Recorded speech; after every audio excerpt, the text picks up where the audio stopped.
Christine Fluke, Urbanized Properties.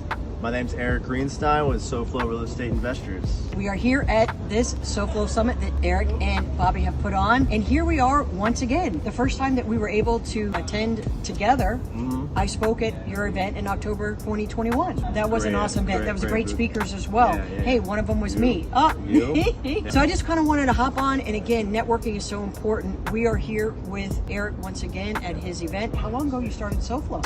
2019. How it started was because I couldn't find something like it. And it got me really upset that real estate investors, there wasn't really a community yet. They were around, but everything was kind of very salesy. So decided to start my own, and it took a while, but here we are now. We're in West Palm, Fort Lauderdale, Miami. We're in Orlando, Tampa, and in Colorado. In Wynwood area. I remember one time that he did a webinar, and I remember attending the event, and we had probably, I think, about 6 or 7 people. And here we are today, and there's how many? 120. There you go. Just staying at it and creating an opportunity here for South Florida people to connect investors and do deals together. That's so it. let's stay in touch. Let's do it. And thank you for hanging out.